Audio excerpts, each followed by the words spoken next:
तदा यदा हि धर्मस्य ग्लानिर्भवति भारत अविद्यानां धर्मस्य तदात्मानं सृजाम्यहं पवित्राणाय साधूनां विनाशाय दुष्कृता धर्म संस्थापनार्थाय संभवामि युगे युगे।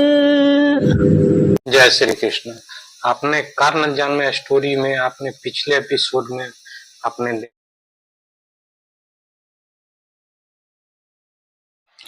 कर्ण को देख जरासंध मुस्कुराने लगा और कर्ण प्रजा में एक उत्साह और साहस भरी बातें बोलने लगा।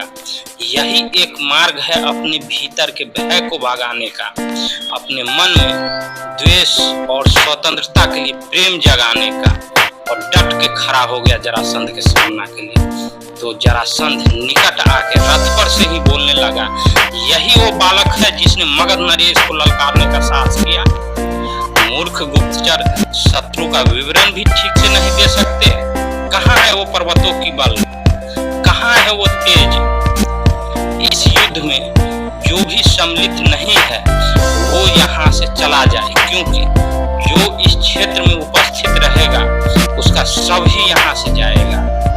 और इधर दुर्योधन और पंचाल नरेश में घमासान युद्ध छिड़ा था और दुर्योधन पूरे बल के साथ युद्ध कर रहा था। तो पर भी दुर्योधन का हर वार पंचाल नरेश के सामने विफल होते जा रहे थे।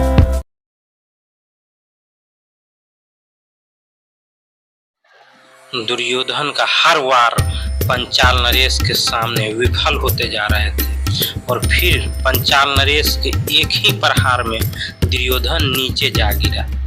और पंचाल नरेश हंसते हुए बोले, युद्ध कौशल और बल दोनों तुम में है दुर्योधन, परंतु लगता है तुम्हारे आचार्य द्रोण ने तुम्हें गदा युद्ध में प्रवीण नहीं किया।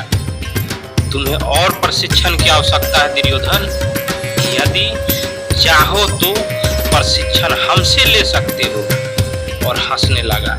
ये बातें सुन दुर्योधन गुस्से से लाल पीला हो गया और अपनी गदा को पूरे बल के साथ नचाते हुए पंचाल नरेश पर प्रहार किया। और पंचाल नरेश हंसते हंसते उस प्रहार को रोकता रहा। फिर पंचाल नरेश के एक वार में ही दुर्योधन जमीन पे जा गिरा। फिर पंचाल नरेश हाथ के इशारे से बोला, प्रहार करो दुर्योधन। और फिर पंचाल नरेश बोले, यदि तुम हस्तिनापुर सम्राट हो तो हस्तिनापुर पर दया आती है,